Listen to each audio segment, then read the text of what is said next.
They laughed at my childhood dreams, then they saw what I built, and suddenly, it wasn't so funny. I grew up on the kind of street where everyone knew everyone, and every house carried its own story.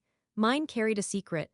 A secret that was technically not a secret, because everyone around me seemed to know it better than I did. I was adopted. And even as a child, I could feel it hanging in the air like a label on my forehead. My parents never said it outright, not in those exact words, but the world around us said it for them. My mom's family treated it like a whispered flaw, a reminder that I didn't really belong the way my younger sister and brother did. My name is Riley, and this is the story of how a girl who was expected to shrink built something so big that the same people who dismissed her now whisper my name with disbelief. But none of that came easy. It came with bruises, years of silence, nights where the only voice I had was the one inside my head telling me to keep going even when nothing made sense. My family lived in a quiet suburb in Connecticut, the kind where the houses looked neat from the outside, but inside, every living room carried a different kind of chaos. In ours, the chaos wasn't loud or violent. It was quieter, softer. It was the kind that sits with you at the dinner table and follows you to bed at night. The kind built on small looks, slight gestures, and words people don't say but you feel anyway. My mom tried, or maybe she didn't. I still don't know, but from as early as I can remember, she never fully saw me. Not the way she saw the other two. My younger sister, Emma, could breathe wrong and mom would show up with concern all over her face. My little brother, Mason, was treated like he carried the family's legacy in his hands. And me, I was extra, unnecessary, a responsibility rather than a daughter. They weren't cruel. They weren't abusive. But love has layers, and theirs for me was always thinner. I loved my siblings with everything in me. They were the bright parts of my childhood. I protected them, played with them, helped them with school, and they loved me back in the pure way only children can. They never questioned why I didn't look like them. They didn't care. Children rarely do. It's the adults who twist things. My mom's side of the family was the worst. Family parties were always the same. Someone would say something jokingly about how lucky I was to be adopted, as if it was a discount coupon they gave my parents. Or they'd ask if I ever wondered about my real family while my mom stood there pretending not to hear. No one in that house thought I was going to do anything extraordinary. In fact, they didn't think I would do anything at all. When my sister picked her dream college, mom started saving months ahead. When my brother showed interest in sports, she practically rearranged her schedule to get him to practice. But when it came to me, everything was basic. Just get a simple degree, Riley. Don't overthink things. Your strengths are more practical. Don't make life complicated for yourself. You don't need something expensive. Community college is fine. I could hear the subtext. We're not investing in someone who isn't really ours. It hurt. I won't pretend it didn't. But the thing about pain is that it can either harden you or fuel you. For me, it did both. I went to a small, inexpensive college, nothing fancy, nothing remarkable. Everyone said it was perfect for me, because nobody believed I had the potential to be anything more. They assumed I'd get a modest job, marry a modest man, have modest kids, and live a modest life. But that kind of life felt like someone else's clothes, tight, itchy, and suffocating. I wanted something bigger, something sharp and electric, something with color. I wanted a life where I built things with my own hands. A life where no one could ever say I didn't earn my place. While everyone expected me to settle down and start dating, I was busy planning something else. I didn't want to be another woman who relied on her husband's income or waited for permission to live fully. I wanted success, freedom, power, my own money, my own name, my own voice, and that desire didn't make me selfish. It made me awake. That awakening started slowly. After graduation, I felt lost. I had no roadmap, no support, not even a clear dream yet. All I had was this intense desire to create something that belonged to me, something that proved I mattered. Fashion was never the plan. It wasn't even a hobby. But one night, when my sister was trying on outfits for school, she said, "Riley, you always know what looks good. You should have gone into something creative." That stuck with me. The next day, I went to a thrift store and bought an old sewing machine. I didn't know how to use it. I didn't know anything about business, but I started experimenting, cutting, stitching, failing, trying again. It became my therapy. While my mom rolled her eyes at my little project, I stayed up nights teaching myself everything I could. Textures, fabrics, color balance, cuts, things I didn't even know I cared about. But I did, deeply. My first pieces were bad, not even politely bad, just bad, but they were mine, and I kept going. I shared pieces online. None went viral, not even close. But every time someone left a kind comment, something inside me grew stronger. Then came the first spark. A girl messaged me asking if she could buy one of my designs. I cried. It was a simple top, nothing special, but someone wanted something I made. Someone saw value in something I created with my own two hands. That moment changed me. The next months were chaos in the best way. My business grew slowly, then faster. Orders increased. People shared my designs. One piece unexpectedly went viral. Not millions of views viral, but enough to wake something in me. Enough to whisper, you can do this. Keep going. But with each win, the distance between me and my family grew wider. My mom didn't get it. She'd listen politely when I told her about my sales, then quickly switch the conversation to my sister's achievements or my brother's future plans. She was proud of them in a way she had never been proud of me, even when I built something out of nothing. The people around us, neighbors, cousins, even random family friends, began saying things like, "It's nice she has a hobby," or "Let's see how long this phase lasts." A phase. That's what they called the thing that was saving my life. The more I accomplished, the more they anchored themselves in denial. Because if I succeeded, it meant they had been wrong about me all along. And people would rather cling to old beliefs than admit they misjudged someone. But I refused to stop. I refused to shrink. I poured every dollar I made back into the business. I upgraded my tools, improved my designs. I learned marketing, studied trends, built a brand identity. I woke up early and slept late, and every day felt like a gamble, but one I was willing to take. And slowly, the wins grew bigger. When I launched my first full clothing line, it sold out in 2 days. I didn't tell my family. I didn't want their validation anymore. But word reached them anyway, because people talk. Suddenly, distant relatives wanted to check in. Aunties who once made adoption jokes now acted like they had believed in me since day one. But my mom, she stayed quiet, almost bothered. She couldn't understand how the child she underestimated was suddenly outgrowing the box she built for me. And the more I traveled, the more I explored, the more I read, the more she saw me becoming a woman she didn't recognize. A woman who didn't wait for approval. A woman with strong opinions, strong boundaries, and a strong sense of self.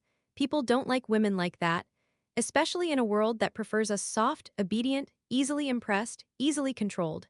They said I was too opinionated, too intense, too ambitious, too rebellious. They called me every name they could think of to make me small again. But I was done shrinking. I had spent too many years being the outsider in my own home. Too many years being told what I wasn't.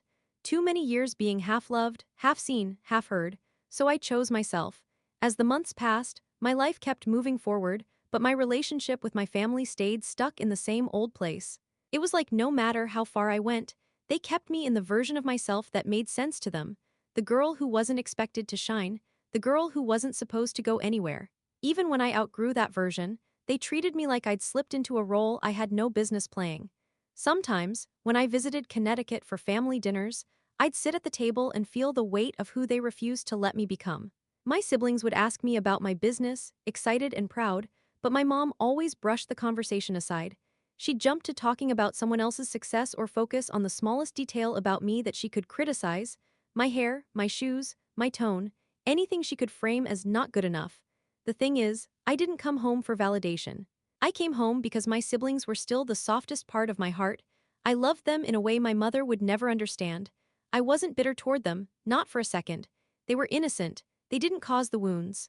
They were the ones who kept me from drowning in them. Meanwhile, my business kept growing. I expanded my line, collaborated with small boutiques, and began attracting influencers. My designs were being reposted, reviewed, praised in ways I had only dreamed of. I was still working out of a tiny apartment, still taking customer service calls myself, still doing packaging runs at midnight, but the momentum felt real. It felt like the kind of growth people notice, except the people who should have noticed first. In the middle of all that growth, I also grew as a person. I started reading more, diving into history, politics, narratives, systems, identity, topics that shaped the world and shaped people. The more I learned, the more I understood myself and the world around me. Knowledge changes your posture. It makes you stand taller, speak clearer, see things for what they are, but it also pushes people away. When you become a woman with opinions, especially ones that aren't soft and agreeable, you suddenly become too much. Too loud, too sharp, too independent, too outspoken. My mom said I was becoming argumentative, but really, I had just stopped swallowing everything that hurt. I had stopped pretending things didn't bother me. I had stopped shrinking to keep the peace in rooms where no one cared about my peace in the first place. The more I succeeded, the more uncomfortable some people became. They wanted to put me back into my place, the small place where they had left me. My aunts would say things like, Success is temporary, Riley. Don't get ahead of yourself. My mom would say, money comes and goes, anytime I mentioned work. Others claimed I had become arrogant. They said I was too proud, unrealistic, obsessed with ambition. It made me laugh sometimes because the same people who mocked me for dreaming big were now mocking me for achieving the dreams they once insisted were impossible. But I kept going anyway. I built a small team. I hired women who reminded me of younger versions of myself, overlooked, underestimated, brilliant in quiet ways. They helped me create better designs, reach more customers, and plan bigger launches. And then came the moment that felt like the universe had whispered, "This is your next step." One of my collections went viral, not just a little.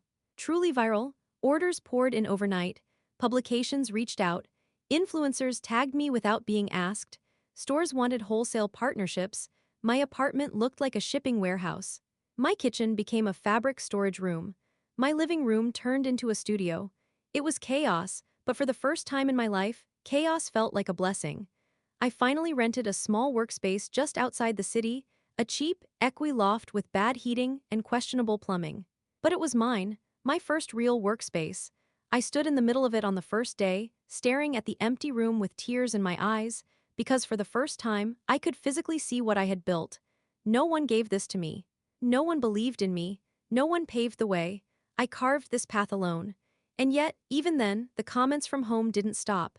When I finally told my family about the workspace, just because I felt proud and wanted to share a good moment, my mom said, "Don't waste too much money on this. You'll regret it later." Regret? That was her go-to word whenever my life didn't fit into the narrow picture she had imagined for me. And for the first time ever, hearing her say it didn't hurt. It just sounded small. Like her words were shrinking while my world was expanding. But the true turning point came a few months later, when I was invited to a big fashion expo.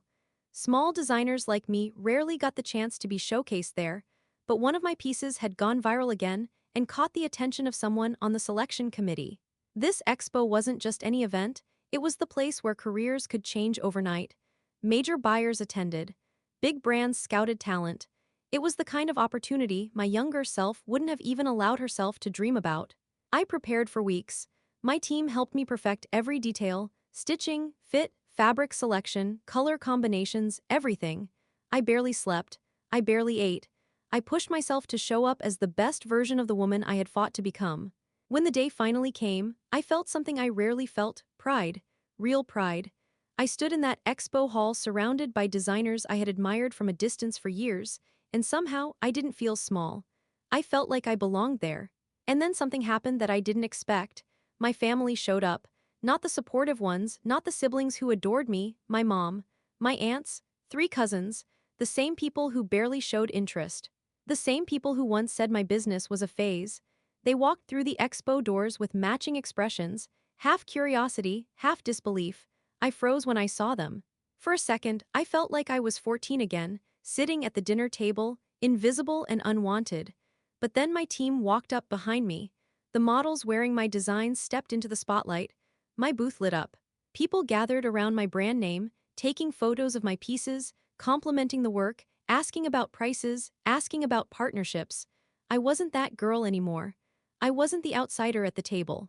I wasn't the child waiting to be chosen. My mother walked up to one of my display racks and touched the fabric of one of my coats. It was one of my signature pieces: structured shoulders, clean lines, minimalistic design with a bold collar. She ran her hand across it like she was afraid it might disappear. She looked at the price tag and blinked. Then she looked at the sold out sign next to it and blinked again. "You made this?" she asked, as if she truly couldn't believe it. "Yes," I said, "all of it." My aunt whispered to her, "People are talking about her booth. It's one of the busiest ones." Another cousin said, "My coworker actually bought from her last month. She didn't even know Riley was related to us." I should have felt joy, maybe satisfaction, maybe triumph. Instead, I felt something quieter, something steadier. I felt free, because for the first time in my life, I didn't need their approval. I didn't crave it, I didn't wait for it. What I built spoke louder than they ever had. But the biggest moment came an hour later, when a major buyer from a well-known retail chain stopped at my booth. She didn't know me. She didn't know my story. She didn't know that my mother was standing 10 feet away pretending not to stare. She only knew my work. "We'd love to stock your next collection," she said. Your designs have a voice. And people are listening. The world seemed to go quiet. My heart slammed against my chest as I nodded, keeping my voice calm even though my hands were shaking. I'd love that, I said. Behind me, one of my cousins gasped. Another whispered, "Oh my God." And my mother, she didn't say anything. She just stood there, holding her purse with both hands, like she needed something to grip to steady herself. For the first time, it didn't matter. Her belief or disbelief didn't shape my value anymore. That chapter was finally over. The expo became the catalyst that shifted everything. My business expanded faster than I ever expected. I moved into a larger studio.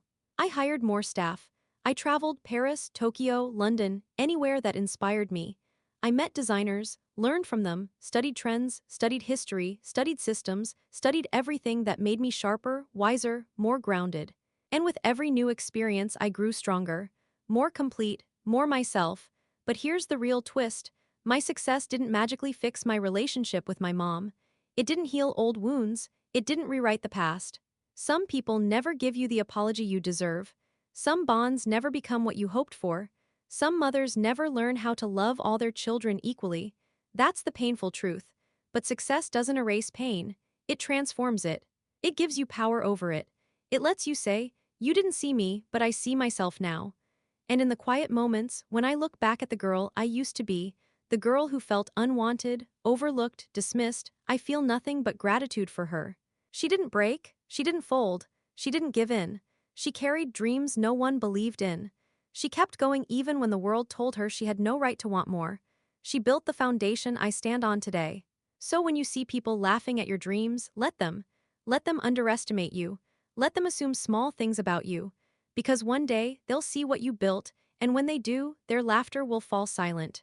If any part of my story felt familiar, tell me in the comments. I want to hear about the dreams you're chasing, even the ones people laugh at. And if you're new here, hit subscribe so you don't miss the next story. We're building something real in this community.